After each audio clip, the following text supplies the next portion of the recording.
Hello everyone and welcome to a new video. MC-Mura here, and in today's video once again I'm gonna talk about 5 attacks and how we can punish them.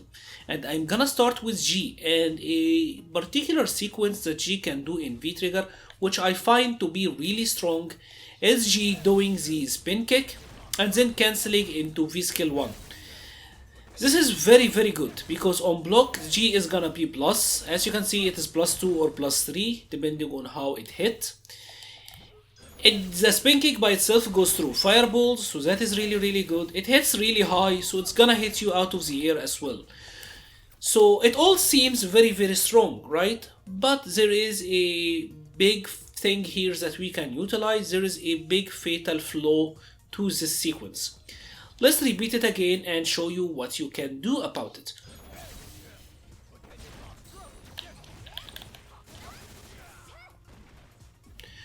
So what you can do here is that you can neutral jump between the spin kick and the V-skill. And if you happen to do that, even from some range, you will be able to land and punish G. Of course, the mileage will vary depending on the character. You need a jumping attack with a good horizontal range, but the strategy is the same. So what happens if we block this and we are too close? As you can see, I am holding up back, but I am still unable to jump. So I'm holding up, but it's a true block string if done from really close, and I'm unable to jump. If he done it from a distance where I can jump, I will be able to punish him every single time. So it is important to learn this because it can make a big difference in the G matchup.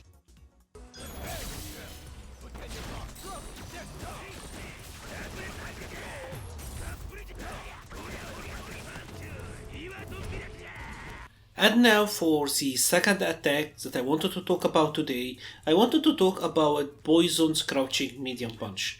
This is an attack that many people complain about, that it is too good as an anti-air. So I wanted to talk to you about how you can deal with this attack and how you can play around it. The things that you have to know is that yes, this is indeed a very powerful anti-air. As you can see, it is very reliable, very good, hits at a really good angle, put Poison in a lot of advantage, so it is a very good anti-air. However, there is a concept in fighting games that players call the grappler jump. And the grappler jump is the concept of being able to empty jump to bait anti-airs. So check this sequence out. If Kagi is jumping from this distance, he's doing a jumping heavy kick, right? If I am using Poison, without moving, I can anti-air him with my crouching medium punch, right? This is from the round start distance. However, if Kagi did an empty jump, my crouching medium punch will whiff. And this is exactly what you wanna do versus Poison's crouching medium punch. You wanna learn to do the grappler jump. It's called the grappler jumps because grappler players like Zangief, Abigail, Mika, and all of them have to learn to jump from distances where they can jump safely and bait DPs. That is the entire point. So the entire concept behind Poison's Crouching Medium Punch is that yes, from the same exact distance, a jumping will lose, but from the same distance, an empty jump will win. And this is what you have to do versus Poison and her Crouching Medium Punch. It is pretty simple. Honestly, it will take you some practice to get used to the range that you have to do this from, but it's all about matchup knowledge. Of course, if you happen to do the empty jump, Poison can just do the light kick heal, so she does have counter options to that, but the light kick heal is a lot harder for the Poison player to do. And if you can make them second guess themselves between the crouching medium and the light kick heal, you will have a good advantage in the matchup.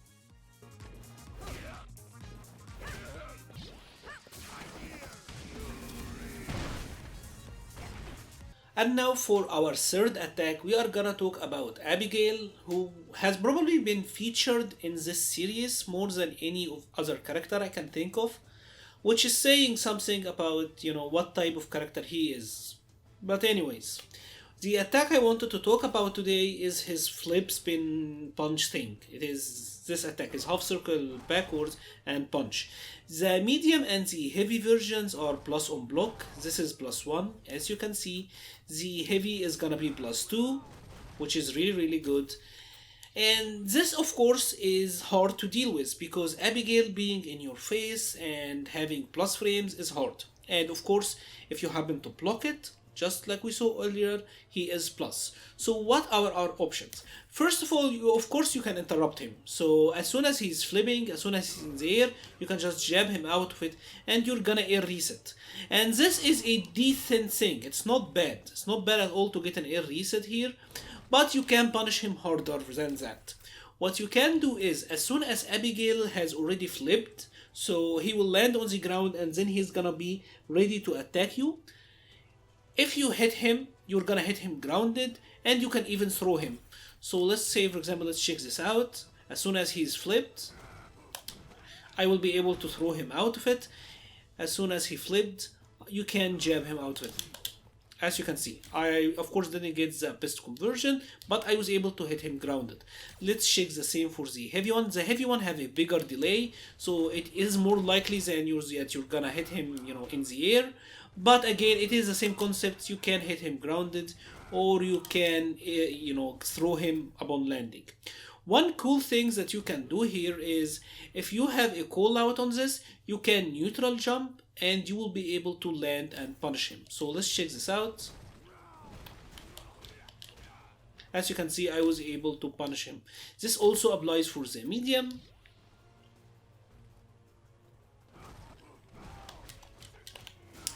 It is the same case. The neutral jump is a little bit risky because if he hasn't done it, you're gonna get punished, and he might do the light one, so that will hit you if you try to jump. So I would actually advise against not neutral jumping, except if you are very sure and you have a very hard read on the Abigail player.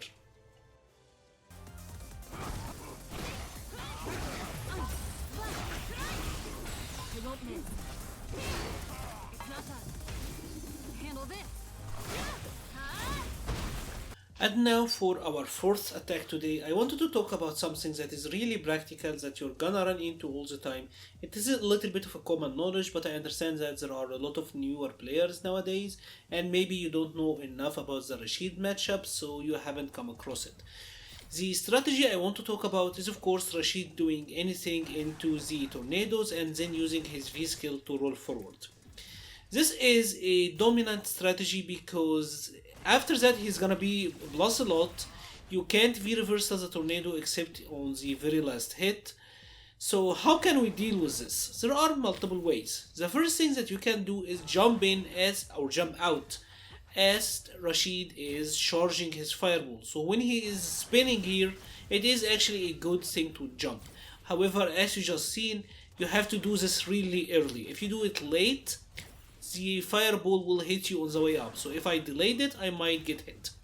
The better option is to interrupt him. And what you're gonna see is that Rashid hurtbox is extended quite a bit. So when we are doing this, it is pretty easy to interrupt Rashid. I will say you have to interrupt him with something that is 4 frames. So you wanna do something like a standing light kick or a jab. Both of these will be really good. So make sure that you are interrupting this move. It is something that you have to train a little bit against to have a good reaction when you are fighting against Rashid, especially online. But this is a crucial information for when you are fighting against Rashid. And now for our final attack of the day, I wanted to talk about Vega and his forward heavy punch. Vega's forward heavy punch is a long range poke. It is a pretty decent attack. As you can see, this is minus 14 on block, but it have such long range that some characters may have trouble punishing this. Someone like Laura may not be able to punish it. As you can see, Vega will be able to block. So how can we punish this? Now I will tell you a secret that will enable most characters to punish this. Vega's hurtbox actually kinda lingers or is extended for a couple of frames before going back. So even from not max range, as you can see, you will be able to hit him. And that is kind of the trick. You wanna block this and then do a really quick attack. I would say you can actually do up to 5 frame attacks, so you can do even like something with Laura, you can do something like his crouching medium, but I kinda advise against that because you will have to be really frame perfect here. But as you can see, you can absolutely do it because his hurt box lingers forward. Typically if I'm delayed with this, he will retract back, but if it's done really quickly, you will be able to do this, but obviously you will need some practice to be able to do this. So any attacks up to 5 frames can be punished or can punish it. I would actually recommend using lights if you can. If you can't, then try to practice with 5 frame mediums, but you will have to train on this a bit because the timing is quite strict.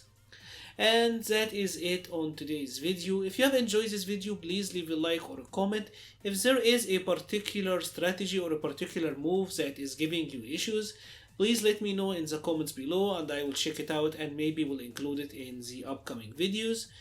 Again, thanks very much for watching and stay safe.